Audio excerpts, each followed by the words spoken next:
Hello ನಮಸ್ಕಾರ ಸ್ನೇಹಿತರೆ, ಹೇಗಿದ್ದೀರಾ? ಚೆನ್ನಾಗಿದ್ದೀರಾ ಅಂತ ಅನ್ಕೋತೀನಿ. ಸೊ ಇವತ್ತಿನ ಈ ಎಪಿಸೋಡಲ್ಲಿ ನಾನು ಅವ್ರನ್ನ ಕ್ರಿಕೆಟರ್ ಅಂತ ಪರಿಚಯ ಮಾಡ್ಕೊಡ್ಬೇಕು ಅಥವಾ ಒಳ್ಳೆ ನಟ ಅಂತ ಪರಿಚಯ ಮಾಡ್ಕೊಡ್ಬೇಕು.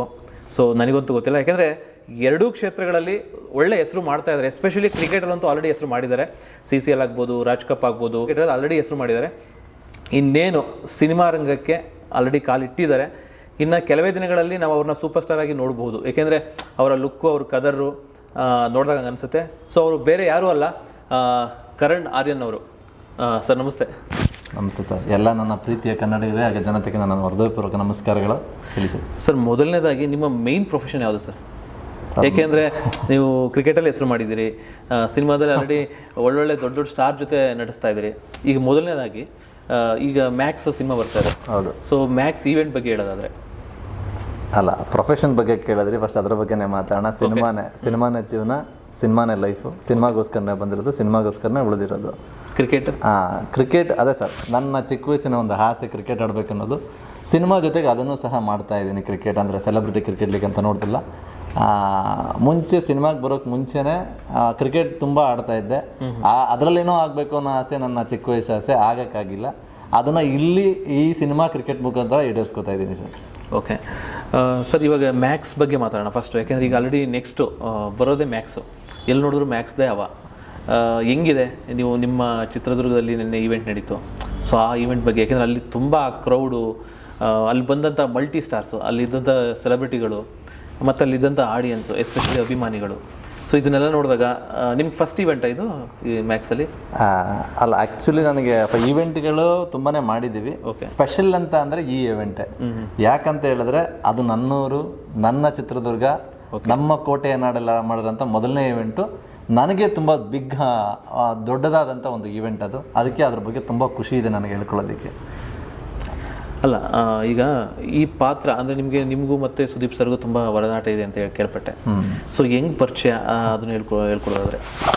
ಸರ್, ಪರಿಚಯ ಆಗಿದ್ದು ಹೇಗೆ ಅಂತ ಹೇಳಿದ್ರೆ ಈ ಕ್ರಿಕೆಟಿಂದಾನೇ ಪರಿಚಯ ಆಗಿದ್ದು. ಅಂದರೆ ಆ ಪರಿಚಯಗಳು ಕ್ರಿಕೆಟಿಂದಾನೇ ಸ್ಟಾರ್ಟ್ ಆಗಿದ್ದು. ಕ್ರಿಕೆಟಿಂದಾಗಿ ಈಗ ಸಿನಿಮಾಗೆ ಜರ್ನಿಗೆ ಕನ್ವರ್ಟ್ ಆಗಿದೆ. ಹೇಗೆ ಪರಿಚಯ ಆಯಿತು ಅಂತ ಹೇಳಿದ್ರೆ, ನಾನು ಹೀಗೆ ಸಿನಿಮಾ ಕ್ರಿಕೆಟ್ಗಳನ್ನ ಆಡ್ತಾ ಇದ್ದಾಗ ಅವರು ಸಹ, ಅಂದರೆ ಅವರು ತುಂಬ ಚೆನ್ನಾಗಿ, ಅವರ ವ್ಯಕ್ತಿತ್ವ ಏನಂತ ಹೇಳಿದ್ರೆ ಟ್ಯಾಲೆಂಟ್ನ ತುಂಬ ಚೆನ್ನಾಗಿ ಗುರುತಿಸ್ತಾರೆ. ಅದೇ ಕ್ರಿಕೆಟ್ ಆಗಿರಲಿ ಅಥವಾ ಸಿನಿಮಾ ನಟನೆ ಆಗಿರ್ಬೋದು, ತುಂಬ ಗುರುತಿಸ್ತಾರೆ. ಆ ಥರ ಒಂದು ಕ್ರಿಕೆಟನ್ನು ನನ್ನಲ್ಲಿ ನೋಡಿ ನನ್ನನ್ನು ಗುರುತಿಸಿ ಕರೆಸಿ CCL ಆಡೋದಕ್ಕೆ ಒಂದು ಅವಕಾಶ ಕೊಟ್ಟರು. ಆವಾಗ ನನಗೆ ತುಂಬ ಖುಷಿ ಆಯಿತು. ಯಾಕೆ ಅಂತ ಹೇಳಿದ್ರೆ ನನಗೆ ಕ್ರಿಕೆಟ್ ಅನ್ನೋದು, ಅದು ಈ ಕ್ರಿಕೆಟ್ ಆಡಬೇಕು ಅನ್ನೋದು ತುಂಬ ವರ್ಷಗಳ ಆಸೆ, CCL ಆಡಬೇಕು ಅನ್ನೋದು. ಅದಕ್ಕೆ ಹೇಗೆ ಹೋಗಬೇಕು ಅಂತಲೇ ಗೊತ್ತಿರಲಿಲ್ಲ. ನನ್ನಂಥವನ್ನ ಕರೆದು ಅಂದರೆ ಆ ವಾಸೆನ ಈಡೇರಿಸಿದ್ರು ಸರ್. ಎಸ್ಪೆಷಲಿ ಇವಾಗ ನೀವು ಸುದೀಪ್ ಸರ್ ಫಸ್ಟ್ ಪರಿಚಯ ಆಗಿದೆ ಕ್ರಿಕೆಟಲ್ಲಿ? ಸರ್. ಅದಕ್ಕಿಂತ ಮುಂಚೆ ನೀವು ನೋಡಿದ್ದು ಸರ್ ಆಸ್ ಎ ಫ್ಯಾನ್ ಬಾಯ್. ನಾನು ಚಿಕ್ಕ ವಯಸ್ಸಿಂದ, ಟು ಬಿ ಫ್ರ್ಯಾಂಕ್, ನನ್ನ ರೂಮಲ್ಲಿ ಇವತ್ತೂ ಗೋಡೆ ಮೇಲೆ ಅಥವಾ ಡೋರ್ಗಳ ಮೇಲೆ ಸುದೀಪ್ ಸರ್ ಗೂಳಿ ಸಿನಿಮಾಗಳಾಗಿರ್ಬೋದು, ಒಂದಷ್ಟು ಹುಚ್ಚ ಸಿನಿಮಾಗಳಾಗಿರ್ಬೋದು, ಎಲ್ಲ ಒಂದು ಪಿಕ್ಚರ್ಗಳು ಹಾಕ್ಕೊಂಡು ನೋಡ್ತಾ ಇದ್ದಂಥವ್ರು. ಅಂದರೆ ಈ ಒಂದು ಕನಸು ನಾನು ಯಾವತ್ತೂ ಅಂದ್ಕೊಂಡಿಲ್ಲ. ಈ ಥರದೊಂದು ಕನಸು ಕಂಡಿದ್ದೆ, ಆದರೆ ನನಸಾಗುತ್ತೆ ಅಂತ ನಾನು ಅಂದ್ಕೊಂಡಿಲ್ಲ. ಆ ಕನಸು ಇವತ್ತು ನನಸಾಗಿದೆ ಸರ್. ಅದ್ರ ಬಗ್ಗೆ ಸರ್, ಆ್ಯಕ್ಚುಲಿ ನೀವು ಫ್ಯಾನ್ ಅಂತ ಹೇಳಿದ್ರೆ, ಯಾವುದೇ ಒಬ್ಬ ನಟನ ಫ್ಯಾನ್ ಆದರೆ ನೀವು ಇಂಡಸ್ಟ್ರಿಗೆ ಬಂದರೆ ಆಲ್ಮೋಸ್ಟ್ ಒಂದಿಷ್ಟು ಸಿನಿಮಾಗಳು ಮಾಡಿ, ನೀವು ಹೆಸರು ಮಾಡಿ, ಅವ್ರ ಜೊತೆ ಸಿನಿಮಾ ಮಾಡಬೇಕು ಅಂದರೆ ಒಂದಿಷ್ಟು ಟೈಮೇ ಬೇಕಾಗುತ್ತೆ. ಎಸ್ಪೆಷಲಿ ನೀವು ಸ್ಟಾರ್ಟಿಂಗ್ ಎಷ್ಟು ಒಂದು 2-3 ಮೂವಿ ಮಾಡಿದ್ದೀರಾ ಅನ್ಸುತ್ತೆ. ಮೋಸ್ಟ್ಲಿ 2-3 ಮೂವಿನಲ್ಲೇ ನಿಮಗೆ ಇಷ್ಟ, ಅಂದರೆ ನಿಮ್ಮ ಆರಾಧ್ಯ ದೇವರು ಅಂತ ಹೇಳ್ಬೋದು. ಯಾಕಂದರೆ ಅಂಥವ್ರ ಜೊತೆ ನಿಮಗೆ ಚಾನ್ಸ್ ಇಲ್ಲ. ಆ್ಯಕ್ಚುಲಿ ಸಿನಿಮಾಗಳು ಮಾಡಿದ್ದೀನಿ, ಆದರೆ ಆ ಸಿನಿಮಾಗಳು ಅಂದರೆ ಆ ಪಾತ್ರಗಳೆಲ್ಲೂ ಸಕ್ಸಸ್ ಕಂಡಿಲ್ಲ. ಮತ್ತೆ ತುಂಬ ಸಿನಿಮಾಗಳು ರೆಕಗ್ನೇಷನ್ ಸಿಕ್ಕಿಲ್ಲ. ಹಾಗಾಗಿ ತುಂಬ ಸಿನಿಮಾಗಳು ಸರ್, ನಾನು ಒಂದು 14ರಿಂದ 15 ಸಿನಿಮಾಗಳನ್ನ ಮಾಡಿದ್ದೀನಿ. ಮತ್ತು ಈ ಮುಂಚೆನೂ ನಾನು 15-16 ಸಹ ಒಂದು ಸಿನಿಮಾನ ಆ್ಯಸ್ ಎ ಲೀಡಾಗಿ ಮಾಡಿದ್ದೆ ನಾನು, ಹೀರೋ ಆಗಿ. ನನ್ನ ಆ ಜರ್ನಿ ಇದು ಜೂನಿಯರ್ ಆರ್ಟಿಸ್ಟ್ ಆದಮೇಲೆ ಒಂದು ಅವಕಾಶಗಳು ಸಿಕ್ಕಂಥ ಸಂದರ್ಭದಲ್ಲಿ ಇದನ್ನು ಮಾಡಿದ್ದೆ ನಾನು. ಆದರೆ ಅಲ್ಲೂ ಸಹ ನನಗೆ ಸಕ್ಸಸ್ ಸಿಕ್ಕಿರಲಿಲ್ಲ. ಅದಾದ ನಂತರ ಒಂದಷ್ಟು ಸಿನಿಮಾಗಳು, ಮತ್ತೆ ಆ ಜರ್ನಿ ಹೇಗಿತ್ತು ಅಂತ ಹೇಳಿದ್ರೆ, ಆ್ಯಸ್ ಎ ಜೂನಿಯರ್ ಆರ್ಟಿಸ್ಟ್ ಆದಾಗ ಒಂದು ಸಿನಿಮಾ ಹೀರೋ ಆಗಿ ಸಿಕ್ಕಾಗ ಆವಾಗ ವಾಟ್ ನೆಕ್ಸ್ಟ್ ಅನ್ನೋ ಥರನೇ ಇದ್ವಿ ನಾವು. ಅಂದರೆ ಯಾವ ಥರ ಅಂತ ಹೇಳಿದ್ರೆ, ಜೂನಿಯರ್ ಆರ್ಟಿಸ್ಟ್ ಆಗಿದ್ದಾಗ ಒಂಥರ ಇತ್ತು ಕಷ್ಟ. ಹೀರೋ ಆಗಿ ಸಿನಿಮಾ ಮಾಡಿದ್ಮೇಲೆ ಆ ಸಿನಿಮಾ ಸಕ್ಸಸ್ ಕಾಣದೆ ಇನ್ನೊಂದಷ್ಟು ಮತ್ತೆ ಕೂರೋದಿದೆಯಲ್ಲ, ಆ ಒಂದು ಜರ್ನಿ ತುಂಬ ತುಂಬ ಕಷ್ಟಕರವಾದ ಜರ್ನಿ ಸರ್ ಅದು. ಅಲ್ಲ, ನಾನು ಯಾಕೆ ಈ ಪ್ರಶ್ನೆ ಕೇಳಿದೆ ಅಂದರೆ, ಎಲ್ಲರೂ ಆಸೆ ಪಡ್ತಾರೆ ನಮ್ಮ ಫೇವ್ರೆಟ್ ಹೀರೋ ಇವ್ರ ಜೊತೆ ಒಂದು ಸ್ಕ್ರೀನ್ ಶೇರ್ ಮಾಡ್ಕೋಬೇಕು ಅಂತ. ಸೊ ಆ ಒಂದು ಎಕ್ಸ್ಪೀರಿಯನ್ಸ್ ಹೇಗೆ ಅನ್ನಿಸ್ತು ಸರ್? ಎಕ್ಸ್ಪೀರಿಯನ್ಸ್ ಅಂದರೆ ಅದು ಬೆಸ್ಟ್ ಮೂಮೆಂಟ್ ಅಂತ ಹೇಳಕ್ಕೆ ಇಷ್ಟಪಡ್ತೀನಿ ಸರ್. ಆ ಎಕ್ಸ್ಪೀರಿಯನ್ಸ್ನ ನನಗೆ ಅವ್ರನ್ನ ತುಂಬ ದೂರದಿಂದ ನೋಡಿದ್ದು ಅಷ್ಟೇ, ನಾವು ಯಾವತ್ತು ಹತ್ತಿರದಿಂದ ನೋಡಿರಲಿಲ್ಲ. ಈ ಕ್ರಿಕೆಟಿಂದ ತುಂಬ ಹತ್ತಿರದಿಂದ ನೋಡೋಂಗಾಯಿತು, ಹತ್ತಿರದಿಂದ ಅಲ್ಲದೆ ಜೊತೆ ಆ್ಯಕ್ಟ್ ಮಾಡೋ ಥರನೂ ಆಯಿತು. ಹೇಗಪ್ಪ ಅಂತ ಹೇಳಿದ್ರೆ ಅವರಿಂದ ಒಂದಷ್ಟು ವಿಷಯಗಳನ್ನ ಕಲ್ತಿದ್ದೀನಿ. ಆ ಒಂದು ವಿಷಯಗಳನ್ನ ನಾನು ಪಾಲಿಸ್ಕೊಂಡು ಹೋಗ್ತೀನಿ. ಯಾಕೆಂದರೆ ಅದು ತುಂಬ ಬೇಕಾಗುತ್ತೆ ಈ ವಿಷಯಗಳು ಇಂಡಸ್ಟ್ರಿನೆಲ್ಲ. ಇಂಡಸ್ಟ್ರಿ ಒಂದಕ್ಕೆ ಅಲ್ಲ, ಅಂದರೆ ಆ್ಯಸ್ ಎ ಒಂದು ಮನುಷ್ಯ ಅಂತ ಹೇಳಿದ್ರೆ ಒಂದಷ್ಟು ವ್ಯಕ್ತಿತ್ವಗಳು ಬೇಕಲ್ಲ, ಅಂಥ ವ್ಯಕ್ತಿತ್ವಗಳನ್ನು ಕೆಲವೊಂದನ್ನು ಅವರಿಂದ ನಾನು ಕದ್ದಿದ್ದೀನಿ. ಅಂದರೆ ಆ ವ್ಯಕ್ತಿತ್ವಗಳು, ಆ ಡಿಸಿಪ್ಲಿನ್ ಆಗಿರ್ಬೋದು. ಅಂದರೆ ಒಬ್ಬ ಮ್ಯಾಕ್ಸಲ್ ಎಕ್ಸ್ಪೀರಿಯನ್ಸ್ ಹೇಳಬೇಕು ಅಂತ ಹೇಳಿದ್ರೆ, ಒಬ್ಬರು ನಟರು ತುಂಬ ಸೂಪರ್ ಸ್ಟಾರ್ ಆದಂಥವ್ರು ಯಾವ ಸಮಯಕ್ಕೆ ಬೇಕಾದರೂ ಬರ್ಬೋದು ಸೆಟ್ಗೆ. ಆದರೆ ಅವರ ಡಿಸಿಪ್ಲಿನ್ ಹೇಗಿದೆ ಅಂತ ಹೇಳಿದ್ರೆ 6ಗೆ ಕಾಲ್ ಶೀಟ್ ಇದ್ದರೆ 5ಗೆ ಬಂದಿರ್ತಾರೆ. ಅಂಥ ಡಿಸಿಪ್ಲಿನ್ನ ನಾನು ಕಲಿತೆ ಅವರಿಂದ. ಈ ಥರ ಸರ್, ಅಂದರೆ ಆ ಒಂದು ಡಿಸಿಪ್ಲಿನ ಕಲಿತು ಅವರಿಂದ ತುಂಬಾ ಇನ್ಸ್ಪೈರ್ ಆಗಿರೋಂಥ ವಿಷಯಗಳಿದೆ ನನ್ನ ಹತ್ರ. ಸರ್ ಬೇಸಿಕಲಿ ಈಗ ಮ್ಯಾಕ್ಸ್ ಮಾತಾಡೋದಕ್ಕಿಂತ ಮುಂಚೆ ನಿಮ್ಮ ಬಗ್ಗೆ ಕೆಲವ್ರಿಗೆ ಗೊತ್ತಿದೆ ಆಲ್ರೆಡಿ ನೀವು ಯಾರು ಅಂತ. ಸೊ ನಿಮ್ಮ ಬಗ್ಗೆ ಬೇಸಿಕಲಿ ನಿಮ್ಮ ಊರು ಅಂದರೆ ಈಗ ಚಿತ್ರದುರ್ಗದಲ್ಲಿ ಅಂದರೆ ಊರು ಯಾವ ಊರು ಮತ್ತು ಏನು ಮಾಡ್ಕೊಂಡಿದ್ದೀರಿ, ಆ ಥರದೊಂದು ಬೇಸಿಕ್ ಇನ್ಫಾರ್ಮೇಷನ್ ಕೊಡೋದಾದರೆ? ಸರ್ ನಮ್ಮೂರು ಚಿತ್ರದುರ್ಗದ ಹತ್ರ ಒಂದು ಪುಟ್ಟ ಹಳ್ಳಿ ನಮ್ಮದು. ಅಂದರೆ ಆ್ಯಸ್ ಎ ಗ್ರಾಮೀಣ ಪ್ರತಿಭೆ ಇದು. ಅಂದರೆ ಹಳ್ಳಿಯಿಂದ ಅಂತ ಬಂದಿರೋದೇನೆ. ಅಲ್ಲಿ ಚಿತ್ರದುರ್ಗದ ಹತ್ರ ಹೊಳಲ್ಕೆರೆ ತಾಲೂಕು ಮದ್ದೇರ್ ಅಂತ ಬರುತ್ತೆ ನಮ್ಮ ಹಳ್ಳಿ. ಆ ಹಳ್ಳಿಯಿಂದ ಅಂತ ಬಂದಿರೋರು ನಾನು. ಅಲ್ಲಿ ನಮ್ಮ ಜರ್ನಿ ಅಂದರೆ ನಾನು ಸ್ಟಾರ್ಟ್ ಆಗಿದ್ದೆ ಆ್ಯಸ್ ಎ ಫೋಟೋಗ್ರಾಫರ್ ಆಗಿ. ನಾನು ಅಂದರೆ ಸಿನಿಮಾ ಜರ್ನಿಗೆ ನಮ್ಮ ಮುಂದೆ ಅಂದರೆ ವೆಡ್ಡಿಂಗ್ ಫೋಟೋಗ್ರಾಫರ್ ಮತ್ತು pre wedding post wedding song ಶೂಟ್ಗಳು ಮಾಡ್ತಿರ್ತಾರಲ್ಲ, ಆ ಥರ ಫೋಟೋಗ್ರಾಫಿ. ಸರ್ ಇಲ್ಲಿಗೆ ಬರ್ತೀನಿ ಅಂತ ಅಂದ್ಕೊಂಡಿರಲಿಲ್ಲ. ಈ ಮಧ್ಯದಲ್ಲಿ ನಮ್ದು ಏನಪ್ಪ ಅಂತಂದರೆ ಡಿಗ್ರಿ ಮುಗೀತು. ಅದರಲ್ಲಿ ಆ ಡಿಗ್ರಿ ಮುಗಿದಂಥ ಸಂದರ್ಭದಲ್ಲಿ ಈ ಒಂದು ಫೋಟೋಗ್ರಾಫರ್ ಆಗಿ ಮಾಡ್ತಾಯಿದ್ದೆ ಕೆಲಸಗಳನ್ನ, ಇವೆಂಟ್ಗಳನ್ನ ಮಾಡ್ತಾಯಿದ್ದೆ. ಅದ್ರ ಮಧ್ಯದಲ್ಲಿ ಏನಂತ ಅಂದರೆ ನನಗೆ ತುಂಬ ಚಿಕ್ಕ ವಯಸ್ಸಿಂದ ಆಸೆಗಳೇನಪ್ಪ, ಸ್ಪೋರ್ಟ್ಸಲ್ಲಿ ತುಂಬ ಇಂಟ್ರೆಸ್ಟ್ ಇತ್ತು ನನಗೆ. ಆ ಸ್ಪೋರ್ಟ್ಸಲ್ಲಿ ಇಂಟ್ರೆಸ್ಟ್ ಇದ್ದಾಗ ನಾನೇನು ಮಾಡಿದೆ, ನಾವು ಅಂದರೆ ಆ್ಯಸ್ ಎ ಗೌರ್ಮೆಂಟ್ ಸ್ಕೂಲ್ಗಳಿಗೆ ಅಂದರೆ ನಾನು ಸ್ಪೋರ್ಟ್ಸ್ ಅಂದರೆ ಟೀಚರ್ ಜೊತೆಗೆ ಇನ್ನೊಬ್ಬರು ಇರ್ತಾರಲ್ಲ, ಆ ಥರ ಹುಡುಗರಿಗೆ ಸ್ಪೋರ್ಟ್ಸ್ ಹೇಳ್ಕೊಡಕ್ಕೆ ಹೋಗ್ತಾ ಇದ್ದೆ. ಈ ಪಿ ಎ ಟೀಚರ್ ಅಂತ ಅವ್ರ ಜೊತೆಗೆ ನಾನು ಅದಕ್ಕೆ ಅಲ್ಲಿ ನಮ್ಮ ಹತ್ತಿರದ ಹಳ್ಳಿಗಳಲ್ಲಿ ಗೌರ್ಮೆಂಟ್ ಸ್ಕೂಲಲ್ಲಿ ಕರೆಯೋರು. ಅಂದರೆ ಎಲ್ಲ ಸ್ಪೋರ್ಟ್ಸಲ್ಲೂ as a badminton, volleyball, cricket ಮತ್ತು ಕಬಡ್ಡಿ, ಅಂದರೆ ಎಲ್ಲದರಲ್ಲೂ ಇದ್ದೆ ನಾನು. ಒಂದೇ ಸ್ಪೋರ್ಟ್ಸ್ ಅಂತ ಏನಿಲ್ಲ, ಆಲ್ ಸ್ಪೋರ್ಟ್ಸ್, ಎಲ್ಲ ಸ್ಪೋರ್ಟ್ಸಲ್ಲೂ ತುಂಬ ಒಳ್ಳೆ ಚೆನ್ನಾಗಿ ಆಟ ಆಡ್ತಾ ಇದ್ದೆ ನಾನು. ಹಾಗಾಗಿ ನನ್ನ ಆಸೆನ ಆ ಒಂದು ಮಕ್ಕಳ ಮುಖಾಂತರ ನಾನು ಈಡೇರಿಸ್ಕೊತಾ ಇದ್ದೆ. ಬಿಕಾಸ್ ನಾವು ಆ ಪ್ಲಾಟ್ಫಾರ್ಮ್ಗೆ ಹೋಗೋಕ್ಕಾಗಲಿಲ್ಲ. ಯಾಕೆ ಅಂದರೆ ಆ ಸಂದರ್ಭದಲ್ಲಿ ನಾವು ಅಷ್ಟು ಈ ಮಿಡಲ್ ಕ್ಲಾಸ್ ಫ್ಯಾಮಿಲಿಗಳಂತ ಇರುತ್ತಲ್ಲ, ಆ ಒಂದು ಕಮಿಟ್ಮೆಂಟ್ಗಳಿಂದ ಇನ್ನೊಂದಷ್ಟು ವಿಷಯಗಳಿಂದ ನಾವು ಆ ಒಂದು ಕ್ರಿಕೆಟರ್ ಆಗಿ ಆಸೆ ಅಥವಾ ಇನ್ನೊಂದೇನೋ ವಾಲಿಬಾಲ್ ಈ ಒಂದು ಪ್ಲೇಯರ್ ಆಗಿ ಆಸೆಗಳೆಲ್ಲ, ಆ ಕನಸುಗಳು ಅವಾಗ ನಮಗೆ ಆಗಿರಲಿಲ್ಲ. ಆ ಕನಸುಗಳನ್ನ ಮಕ್ಕಳಿಗೆ ಹೇಳ್ಕೊಡೋ ಮುಖಾಂತರ ನಾನು ಅದನ್ನು ನನಸು ಮಾಡ್ಕೋತಾ ಇದ್ದೆ. ಸರ್ ಈ ಅಭಿನಯ ಅನ್ನೋದು ನಿಮಗೆ ಈಗ ನೋಡಿ, ಯೂಶ್ವಲಿ ಸಿನಿಮಾದಲ್ಲಿ ಆ್ಯಕ್ಟ್ ಮಾಡಬೇಕು ಅನ್ನೋ ಕನಸು ಮುಂಚೆಯಿಂದನೂ ಇರುತ್ತೆ, ಇಲ್ಲ ಈ ಮುಂಚೆ ಡ್ರಾಮಾಗಳು ಮಾಡೋವಂಥದ್ದು ಕಾಲೇಜ್ ಲೈಫಲ್ಲಿ ಅಥವಾ ಸ್ಕೂಲ್ ಲೈಫಲ್ಲಿ ಆ ಥರ ಏನಾದ್ರು ಮಾಡ್ತಾ ಇದ್ರೆ ಮುಂಚೆ ಅಭಿನಯ? ಸರ್ ನಿಜವಾಗ್ಲೂ ಹೇಳ್ಬೇಕಂದ್ರೆ ನಾನು ಯಾವತ್ತೂ ಸ್ಟೇಜ್ ಹತ್ತಿರೋನೇ ಅಲ್ಲ. ಅಂದರೆ ಕಾಲೇಜ್ ಲೈಫಲ್ಲಿ ಸ್ಕೂಲ್ ಲೈಫಲ್ಲಿ ನಾನು ಸ್ಟೇಜ್ ಹತ್ತಿರೋ ಒಂದೇ ವಿಷಯ ಅಂತ ಹೇಳಿದ್ರೆ, ನಾನು ಹತ್ತಿರೋದು ಒಂದಕ್ಕೇನೆ ಚಾಂಪಿಯನ್ ಅಂತ ಒಂದಷ್ಟು ಸ್ಪೋರ್ಟ್ಸ್ಗಳಿಗೆ ಕೊಡ್ಸಲ್ಲ, ಅದರಲ್ಲಿ ಬಿಟ್ಟರೆ ಇನ್ನು ಯಾವುದೇ ಕಲ್ಚರಲ್ ಆ್ಯಕ್ಟಿವಿಟೀಸಲ್ಲೂ ನಾನು ಸ್ಟೇಜ್ ಹತ್ತಿಲ್ಲ. ಅಂದರೆ ನಾನು ಅವಾಗಿಂದನೂ ಕಲ್ಚರಲ್ ಆ್ಯಕ್ಟಿವಿಟೀಸ್ ಇರಲಿಲ್ಲ. ನನಗೆ ಇದ್ರ ಬಗ್ಗೆ ಐಡಿಯಾನೇ ಇಲ್ಲ ಸರ್. ನಾನು ಯಾವತ್ತೂ ನಟ ಆಗಬೇಕು ಅಂತ ಅಂದ್ಕೊಂಡಿರೋರೇ ಅಲ್ಲ. ನನಗೆ ನಟ ಆಗಬೇಕು ಅಂತ ಅಂದ್ಕೊಂಡಿದ್ದು ಯಾವಾಗ ಅಂದರೆ ಅದೊಂದು ಬೇರೆ ಜರ್ನಿ. ನಟ ಆಗಬೇಕು ಅಂತ ಅಂದ್ಕೊಂಡಿರೋ ಜರ್ನಿನೇ ಬೇರೆ. ಅಂದರೆ ಇನ್ಸ್ಪೈರ್ ಆಗಿದೆ, ಅದೊಂದು ವಿಷಯಕ್ಕೋಸ್ಕರ ಇನ್ಸ್ಪೈರ್ ಆಗಿ ಬಂದಿರ್ತಾನೆ. ಅದೇ ಇಂಪಾರ್ಟೆಂಟ್ ಮ್ಯಾಟ್ರು ಎಲ್ಲ ಖಂಡಿತ ಹೇಳ್ಬೋದು, ಏನು ತೊಂದರೆ ಇಲ್ಲ. ಅದ್ರ ಬಗ್ಗೆ ಮಾತಾಡೋಣ. ಯಾಕೆ ಅಂತ ಹೇಳಿದ್ರೆ ಅದನ್ನು ಚಿಕ್ಕದಾಗಿ ಎಲ್ಲೂ ರಿವೀಲ್ ಮಾಡಿಲ್ಲ, ಎಲ್ಲಿ ರಿವೀಲ್ ಮಾಡ್ತಾ ಇದ್ದೀನಿ, ಯಾಕೆ ಬಂದೆ ನಾನು ಅಂತ. ಅಂದರೆ ನಾನು ಬೇಸಿಕಲಿ ಬಂದಿದ್ದು ಒಂದು ಫೋಟೋಗ್ರಾಫರ್ ಆಗಿದ್ದೆ.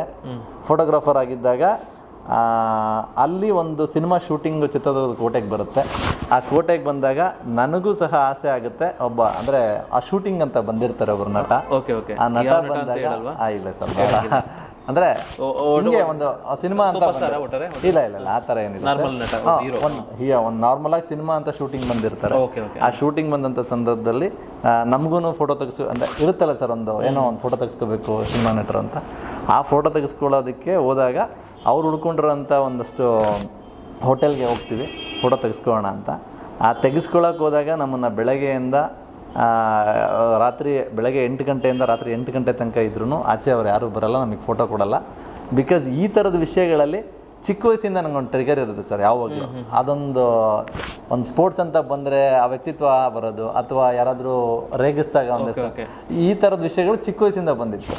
ಆ ವಿಷಯಗಳು ಬಂದಾಗ ಈ ಫೋಟೋ ಒಂದು ಕಾದು ಕಾದು ಕಾದು ಕಾದು ಅಂದಾಗ ನಮ್ಮಲ್ಲೊಂದು ಈಗೋ ಇರುತ್ತಲ್ಲ, ಹೌದು, ಆ ಈಗೋಯಿಂದ ಬೇಡ ಫೋಟೋ, ನಾವು ಯಾಕೆ ಹಿಂಗಾಗಬಾರ್ದು ಅನ್ನೋ ಕಾರಣಕ್ಕೆ ಅಲ್ಲಿಂದ ನನ್ನ ಮೈಂಡಲ್ಲಿ ನಾನೊಬ್ಬ ನಟ ಆಗಬೇಕು ಅಂತ ಬಂದಿದ್ದು. ಆ ನಟ ಆದಮೇಲೆ ಆ ಒಂದು ಫ್ಯಾನ್ ಬಾಯ್ ಮೂಮೆಂಟ್ ಇರುತ್ತಲ್ಲ, ಆ ಒಂದು ಸೆಲ್ಫಿ ಅಭಿಮಾನಿಗಳಿಗೆ ಅಂದ್ರೆ ಆ ಖುಷಿ ಅಲ್ವಾ ಸರ್? ಅಂದ್ರೆ ಆ ಖುಷಿ ಹೇಗೆ ಅಂದ್ರೆ ಯಾವುದೋ ಒಬ್ಬ ಸ್ಟಾರ್ ಅಂದ್ರೆ ಸಡನ್ ಆಗಿ ನಮ್ಗೆ ಒಂದು ಫೋಟೋ ತಗೋಬೇಕು, ಖಂಡಿತ ಆ ಫೋಟೋ 4 ಜನಕ್ಕೆ ಕಳಿಸ್ತಾರೆ. ಖಂಡಿತ ಸರ್, ಒಂದು ಸೆಲ್ಫಿಗೆ ಕೊಟ್ಟಿಲ್ಲ ಅನ್ನೋ ಒಂದು ವಿಷಯಕ್ಕೆ ಇವತ್ತು ಬಂದು ಈ ಜಾಗದಲ್ಲಿ ನಾನು ಕೂತಿದ್ದೀನಿ. ಅಲ್ಲಿಂದ ನಾನು ತೊಗೊಂಡು ಬಂದಂಥವನು ಅದಾದ್ಮೇಲೆ ಅಲ್ಲಿಂದ ಬ್ಯಾಗ್ ಇಟ್ಕೊಂಡು ಬಂದು ಬೆಂಗಳೂರಿಗೆ ಬಂದು ಇವತ್ತು ಇಲ್ಲಿ ನಿಮ್ಮ ಮುಂದೆ ಕೂತಿದ್ದೀನಿ ಸರ್ ನಾನು. ಶೋರ್. ಆ್ಯಕ್ಚುಲಿ ಸರ್ ಇವಾಗ ನೀವು ಹೇಳಿದ್ರಲ್ಲ, ನನಗೆ ತುಂಬ ಇಷ್ಟ ಆಯಿತು. ಅಂದರೆ ಒಬ್ಬ ಸ್ಟಾರ್ ಯಾರೇ ಆಗಲಿ ಅದು ಹೆಸರು ಹೇಳೋದು ಬೇಡ, ಈ ಥರ ಇದ್ದಾಗ ನೀವು ಹೆಸರು ಹೇಳೋದು ಒಳ್ಳೇದಲ್ಲ. ಅವ್ರು ನಿಮಗೆ ಫೋಟೋ ಕೊಡಲಿಲ್ಲ ಅನ್ನೋದೇ ಒಂದು ಟ್ರಿಗರ್, ಒಂದು ಪಾಯಿಂಟ್ ಆಯಿತು ಅಂತ ಅಂದರೆ. ಸೊ ನೀವು ಈ ಇಂಡಸ್ಟ್ರಿಗೆ ಬಂದಿದ್ದೀರಾ. ಸೊ ನಾಳೆ ದಿನ ಯಾಕೆಂದ್ರೆ ನಿಮ್ಮ ಫೇಸು ಮತ್ತು ಫಿಸಿಕಲಿ ನೋಡ್ತಾ ಇದ್ದರೆ ಒಬ್ಬ ಸ್ಟಾರ್ ಆಗೋದ್ರಲ್ಲಿ ಯಾವುದೇ ರೀತಿ ಅನುಮಾನ ಇಲ್ಲ. ಸೊ ಒಂದು ವೇಳೆ ಸ್ಟಾರ್ ಆಗ್ತೀರಾ, ಆದಮೇಲೆ ಯಾರಾದರೂ ಅಭಿಮಾನಿಗಳು ಬಂದು ಫೋಟೋ ಅಂತಂದರೆ ನೀವು ಎಷ್ಟು ಪ್ರಾಮುಖ್ಯತೆ ಕೊಡ್ಬೋದು ಸರ್? ಪ್ರಾಮುಖ್ಯತೆನ ಅವಾಗಲ್ಲ ಸರ್, ಇಲ್ಲಿಂದನೇ ಕೊಡ್ತಾ ಇದ್ದೀನಿ. ಅವತ್ತಲ್ಲ, ಯಾಕೆಂದ್ರೆ ನಿಮಗೆ ಅದೇ ಒಂದು ಪ್ಲೇಯರ್. ಸರ್ ನಾನು ಇವತ್ತು ನಮ್ಮ ಮನೆಗೆ ಸರ್ ನನ್ನ ಒಂದು ವ್ಯಕ್ತಿತ್ವ ಹೇಳ್ತೀನಿ ಕೇಳಿ ಸರ್. ನಾನು ಫ್ರೀ ಇದ್ದರೆ ಟೈಮ್ 100% ಕೊಡ್ತೀನಿ, ಅದು ಯಾರಾದರೂ ಆಗಿರ್ಬೋದು ಸರ್. ಇವತ್ತು ಇನ್ಸ್ಟಾಗ್ರಾಮಲ್ಲಿ ಯಾರೇ ಒಬ್ಬ ಅಭಿಮಾನಿಗಳಂತ ಬಂದರೆ ಪ್ರತಿಯೊಬ್ಬರಿಗೂ ನಾನು ರೆಸ್ಪಾನ್ಸ್ ಮಾಡ್ತೀನಿ. ಯಾಕೆ ಅಂದರೆ ನನಗೆ ಪ್ರತಿ ಕ್ಷಣದಲ್ಲೂ ನೆನಪಾಗೋದು ಒಂದೇ, ನಾನು ಆ ಜಾಗದಲ್ಲಿದ್ದಾಗ ನನಗಾಗಿದ್ದು ನೋವು ಇನ್ನೊಬ್ಬ ಅಭಿಮಾನಿಗೆ ಆಗಬಾರ್ದು ಅನ್ನೋ ಒಂದೇ ಕಾರಣಕ್ಕೆ ನಾನು ಅದನ್ನು ಯಾರಿಗೂ ಆ ಜಾಗನ ಬಿಡೋದೇ ಇಲ್ಲ ಸರ್. ಇವತ್ತು ಅಷ್ಟೇ ಸರ್, ನಾನು ಅಂದರೆ ಯಾವುದೇ ದೊಡ್ಡ ಜಾಗದಲ್ಲಿದ್ರೂ ಅಭಿಮಾನಿಗಳನ್ನ ಅದು ಕೂತ್ಕೊಂಡಿದ್ದೀನಿ ಅಂತ ಹೇಳ್ತಲ್ಲ ಸರ್, ಅಭಿಮಾನಿಗಳಿಗೆ ಫಸ್ಟ್ ಪ್ರಿಫರೆನ್ಸ್. Okay sir. ಆ ಫೋಟೋ ಕೊಟ್ಟೆ ನೆಕ್ಸ್ಟ್ ಆ ಸಂದರ್ಭದಲ್ಲಿ. ಓಕೆ, ನಿಮ್ಮ ಬಗ್ಗೆ ಆಲ್ಮೋಸ್ಟ್ ನನ್ನ ವೀಕ್ಷಕರಿಗೆ ಗೊತ್ತಾಯಿತು. ಈಗ ನಾವು ಪ್ರೆಸ್ ಬಗ್ಗೆ, ನಿಮ್ಮ ಪಾತ್ರದ ಬಗ್ಗೆ ಏನಾದರೂ ಸ್ವಲ್ಪ ಎಂಟು ಕೊಡೋದಾದರೆ ಸರ್, ಒಂದು ಒಳ್ಳೆ ಪಾತ್ರ, ಕನಸಿನ ಪಾತ್ರ. ಅದನ್ನು ಬಿಟ್ಟು ಅಲ್ಲ, ಆ್ಯಕ್ಚುಲಿ ಒಳ್ಳೆ ಪಾತ್ರದ ಬಗ್ಗೆ ಹೇಳಿದ್ರೆ ತುಂಬ ಕ್ಯೂರಿಯಾಸಿಟಿ ಇರಲ್ಲ, ನಾಳೆ ನೋಡೋರಿಗೆ ಇಂಟ್ರೆಸ್ಟಿಂಗ್ ಆಗಿರಲ್ಲ. ಒಂದು ಒಳ್ಳೆ ಪಾತ್ರ, ತುಂಬ ಅದ್ಭುತವಾದ ಪಾತ್ರ, ಚೆನ್ನಾಗಿದೆ. ಸುದೀಪ್ ಸರ್ ಜೊತೆ ಅದನ್ನು ಸ್ಕ್ರೀನ್ ಶೇರ್ ಮಾಡ್ಕೊಳ್ಳೋ ಆಸೆ ಕನಸಲ್ಲಿತ್ತು, ನನಸಾಗಿದೆ ಇವಾಗ. ನಾಳೆ ಬೆಳಗ್ಗೆ ಇದ್ದರೆ ಆ ಕನಸು ಇನ್ನೊಂದು ಮಟ್ಟಿಗೆ ನನಸಾಗುತ್ತೆ, ಆ ಖುಷಿ ಇದೆ. ಮತ್ತು ಇನ್ನೊಂದು ಸರ್, ನಾನು ಏನು ಹಂಚ್ಕೊಳ್ಳೋಕೆ ಇಷ್ಟಪಡ್ತೀನಿ ಅಂದರೆ ಆ ಒಂದು ಸೆಟ್ಟಲ್ಲಿ ಒಂದಷ್ಟು ಅಣ್ಣನ ಜೊತೆ ಇರೋಂಥ, ಅಂದರೆ ಅಣ್ಣ ಅಂತಲೇ ಕರೆಯೋದು ಯಾವಾಗಲೂ ನಾನು, ಅಣ್ಣನ ಜೊತೆ ಇರೋಂಥ ಒಡನಾಟಗಳನ್ನ ಹೇಳೋಕ್ಕೆ ಇಷ್ಟಪಡ್ತೀನಿ ಸರ್. ನನಗೆ ಫಸ್ಟ್ ಸ್ಟಾರ್ಟಿಂಗ್ ಹೋದಾಗ ಸೆಟ್ಗೆ ಹೋದಾಗ ಭಯ. ಆ್ಯಸ್ ಎ ಸೂಪರ್ ಸ್ಟಾರ್, ಹೌದು, ಕ್ರಿಕೆಟಲ್ಲಿ ಬೇರೆ, ನಟನೆ ಬೇರೆ ಅಲ್ವಾ. ನಾವು ಅಣ್ಣನ ಆ ಥರ ನೋಡಿದ್ವಿ, ಈ ಥರ ನಾವು ಯಾವತ್ತೂ ನೋಡಿಲ್ಲ. ಭಯ ಅಂದರೆ ಆ ಆ್ಯಕ್ಟಿಂಗ್ ನೋಡಿದ್ರೆ ಅವರೊಂದು ವಾಯ್ಸು ಇನ್ನೊಂದು ಮತ್ತೊಂದು, ನಾವು ಅವ್ರಿಗೆ ರೀಚ್ ಮಾಡ್ತೀವೋ, ನಾವು ಹೊಸ ಪ್ರತಿಭೆಗಳು, ಈ ಒಂದಷ್ಟು ಭಯ ಆಯಿತು ಸರ್. ಏನಾಗುತ್ತೋ, ಏನಾದರೂ ನಾವು ಚೆನ್ನಾಗಿ ಮಾಡಿಲ್ಲ ಅಂದರೆ ಅಂದ್ಬಿಡ್ತಾರ ಅಂತ. ಸರ್ ನಿಜವಾಗ್ಲೂ ಅಂತೇನೆಂದರೆ ನನಗೆ ಸೂಪರ್ ಸ್ಟಾರ್ ಅನ್ನೋ ಫೀಲೇ ಇಲ್ಲ ಸರ್ ಅವ್ರ ಹತ್ರ. ಅವರು ಒಬ್ಬ ಆ್ಯಕ್ಟ್ರ್ ಅಂತ ಕಂಡ್ರೆ ಒಬ್ಬ ನಟ ಕೋ ಆ್ಯಕ್ಟರ್ ಥರನೇ ಹಿಂಗೆ ಮಾಡಿ ಹಂಗೆ ಮಾಡಿ ಹೇಳ್ಕೊಟ್ಟು ಮಾಡಿಸ್ತಾರೆ ಸರ್. ನಟನೆ ಅನ್ನೋದನ್ನು ಹೇಳ್ಕೊಟ್ಟು ಮಾಡಿಸ್ತಾರೆ. ಆ್ಯಸ್ ಎ ಕ್ಯಾಶುವಲಾಗಿ ತೊಗೊಂಡು ಅವ್ರನ್ನ ನಮ್ಮ ಜೊತೆಗೆ. ಆ ಒಂದು ಎಕ್ಸ್ಪೀರಿಯೆನ್ಸ್ ನಂಗೆ ಅನ್ಬಿಲೀವಬಲ್ ಸರ್, ತುಂಬ ಒಳ್ಳೆ ಎಕ್ಸ್ಪೀರಿಯೆನ್ಸ್. ಆ ಒಂದು ಸಿನಿಮಾ ನನಗೆ ಮುಂದಿನ ಸಿನಿಮಾಗಳಿಗೆ ದಾರಿ ಸರ್. ಕಲ್ತಿರೋಂಥ ಒಂದು ವಿಷಯಗಳು ಮುಂದಿನ ಡಿಸಿಪ್ಲಿನ್ ಆಗಿರ್ಬೋದು, ಮತ್ತೊಂದಾಗಿರ್ಬೋದು, ನೆಕ್ಸ್ಟ್ ನನ್ನ ಮುಂದಿನ ದಾರಿಗೆ ತುಂಬ ಹೆಲ್ಪ್ ಆಗುತ್ತೆ ಸರ್. ಸೊ ಈಗ ನೀವು ಒಂದು ಇಂಟ್ ಕೊಟ್ರಿ, ನಿಮ್ಮ ಪಾತ್ರ ಸುದೀಪ್ ಸರ್ ಜೊತೆನೇ ಇರುತ್ತೆ ಅಂತ. If it is positive or negative okay ಇರುತ್ತೆ. ಅಂದರೆ ಎಷ್ಟೊತ್ತು ಬರ್ಬೋದು ಅಂದರೆ 1-2 ಗಂಟೆನಲ್ಲಿ ಎಷ್ಟೊತ್ತು ಬರ್ಬೋದು? ಜಸ್ಟ್ ಪಾತ್ರದ ಬಗ್ಗೆ ಹೇಳಿದ್ರೆ, ಪಾತ್ರದ ಬಗ್ಗೆ ಇಂಟ್ರೋಲ್ ತನಕ ನನ್ನ ಪಾತ್ರ ಕ್ಯಾರಿ ಆಗುತ್ತೆ ಸರ್. ಅಂದರೆ ಒಂದು ಒಳ್ಳೆ ಪಾತ್ರ ಬರುತ್ತೆ, ಅವ್ರ ಜೊತೆ ಹೊಡೆದಾಡುತ್ತೆ, ಹೋಗುತ್ತೆ, ಅದಂತೂ ಸತ್ಯ ಸರ್. ಒಂದು ಒಳ್ಳೆ ಪಾತ್ರ ನೋಡ್ಕೊಳ್ಳಿ. ಕರಣ್ ನಾಗೇನ್ ಅವರು ಇಂಟರ್ವಲ್ವರೆಗೂ ಬರ್ತಾರೆ. ಸೊ ಇದು ಗೊತ್ತಾಯ್ತು ಆಲ್ರೆಡಿ. ಇನ್ನು ಸುದೀಪ್ ಸರ್ ಬಗ್ಗೆ ನೀವು ತುಂಬಾ ನೋಡಿದ್ದೀರಾ, ಅಂದರೆ ಅವ್ರ ಸೆಟ್ಟಿಗೆ ಬರ್ತಾ ಇದ್ದಿದ್ದು ಏನಾದರೂ ಒಂದು ಫನ್ನಿ ಮೂಮೆಂಟು, ಅಥವಾ ಈ ಇಂಥ ಟೈಮಲ್ಲಿ ಅವ್ರು ಕೋಪ ಮಾಡ್ಕೊಂಡ್ರಪ್ಪ ಈ ಶಾರ್ಟಲ್ಲಿ, ಅಥವಾ ನಾನು ರೀಟೇಕ್ ಮಾಡಿದೆ, ಅಥವಾ ಇನ್ಯಾರೋ ಬೇರೆ ನಿಮ್ಮನ್ನು ಬಿಟ್ಟು ಬೇರೆ ಯಾರಾದರೂ ರೀಟೇಕ್ ಮಾಡಿದ್ರು ಅವ್ರು ಕೋಪ ಮಾಡ್ಕೊಂಡ್ರು, ಆ ಥರ ಇಲ್ಲ ಸರ್, ಚಾನ್ಸೇ ಇಲ್ಲ ಸರ್. ಅವ್ರು ಆ ಥರ ಕೋಪ ಮಾಡ್ಕೊಳ್ಳೋದಾಗಲಿ ಇನ್ನೊಂದು ವಿಷಯಗಳಾಗಲಿ ಇಲ್ಲವೇ ಇಲ್ಲ. ಹೇಳ್ಕೊಟ್ಟು ಮಾಡಿಸ್ತಾರೆ ಹೊರತು ಕೋಪ ಮಾಡ್ಕೊಳ್ಳೋದು, ಅಗ್ರೆಷನ್ನು ಅವೆಲ್ಲ ಇಲ್ಲ ಸರ್. ಅಂದರೆ ಅಷ್ಟು ಕಂಫರ್ಟಬಲ್ ಫೀಲ್ ಕೊಡ್ತಾರೆ ಒಬ್ಬ ನಟನಿಗೆ. ಆ ಕಂಫರ್ಟಬಲ್ ಫೀಲ್ ಕೊಟ್ಟು ಅವ್ರ ಹತ್ರ ಅಂದರೆ ಆ ನ್ಯಾಚುರಲಿಟಿನ ತೆಗೆಸ್ಬಿಡ್ತಾರೆ ಸರ್ ಆ್ಯಕ್ಟಿಂಗಲ್ಲಿ. ಅದನ್ನು ನಾನು ನೋಡಿದ್ದೀನಿ ಸರ್. ಬರೀ ಒಂದೇ ನಟನೆ ಅಂತಲ್ಲ ಸರ್, ಆ ನಟನೆ ಇದ್ದ ಇನ್ನೊಂದು ಅವ್ರಿಗೆ ಡಬ್ಬಿಂಗಲ್ಲೂ ಅಷ್ಟೇ ಸರ್. ನಾನು ಆ ಡಬ್ಬಿಂಗಲ್ಲಿ ವಾಯ್ಸ್ ಕೊಡಬೇಕಾದ್ರೆ ಒಂದಷ್ಟು ಕಲ್ತಿದ್ದೀನಿ ಅವ್ರ ಹತ್ರ. ಅಂದರೆ ಓಕೆ ಹಿಂಗೂ ವಾಯ್ಸ್ ಕೊಡೋದಕ್ಕೆ ಅಂದರೆ ನನ್ನ ನಟನೆ ಬೇರೆ, ಧ್ವನಿ ಕೊಡೋದೇ ಬೇರೆ, ತುಂಬ ಕಷ್ಟ. ಆ ಧ್ವನಿನಲ್ಲೂ ಒಂದಷ್ಟು ವಿಷಯಗಳನ್ನ ಕಲ್ತೆ ನಾನು ಅವ್ರ ಜೊತೆ. ಖಂಡಿತ, ಯಾಕಂದ್ರೆ ನನಗೆ ಸ್ವಲ್ಪ ಎಕ್ಸ್ಪೀರಿಯನ್ಸ್ ಇದೆ ಅದು. ಖಂಡಿತ ಸರ್, ಆ ಧ್ವನಿನಲ್ಲೂ ಅಷ್ಟೊಂದು ವಿಷಯಗಳು. ಹೌದು, ನಾವು ಇಷ್ಟು ದಿನ ಈ ಥರ ಎಲ್ಲ ಧ್ವನಿಗಳನ್ನ ಕೊಡ್ತಾ ಇದ್ವಿ, ಈ ಒಂದು ಸಿನಿಮಾದಲ್ಲಿ ಇವ್ರ ಮುಖಾಂತರ ಒಂದು ಧ್ವನಿಗಳನ್ನ ಕೊಡ್ತಿದ್ದೆ ಸರ್. ಅಲ್ಲೊಂದಷ್ಟು ಕಲಿತೆ ಸರ್ ಅವ್ರ ವಾಯ್ಸಿಂದ ನಾನು ಒಂದಷ್ಟು ವಿಷಯಗಳನ್ನು. ಆ ಖುಷಿದೆ. ಓವರಾಲ್ ಮ್ಯಾಕ್ಸ್ ಸಿನಿಮಾದಲ್ಲಿ ನನ್ನ ಒಬ್ಬ ನಟನಿಗೆ ಏನೇನು ಬೇಕೋ ಎಲ್ಲ ವಿಷಯಗಳನ್ನು ನಾನು ಅವರಿಂದ ಕಲ್ತಿದ್ದೀನಿ. ನಟನೆ ಆಗಿರ್ಬೋದು, ಡಿಸಿಪ್ಲಿನ್ ಆಗಿರ್ಬೋದು, ಅಥವಾ ವಾಯ್ಸ್ ಡಬ್ಬಿಂಗ್ ಆಗಿರ್ಬೋದು, ಎಲ್ಲ ಸರ್ ಓವರಾಲ್ ಎಲ್ಲ ಕಲ್ತಿದ್ದೀನಿ. ಅದನ್ನು ಇಂಪ್ಲಿಮೆಂಟ್ ಮಾಡ್ಕೊತೀನಿ.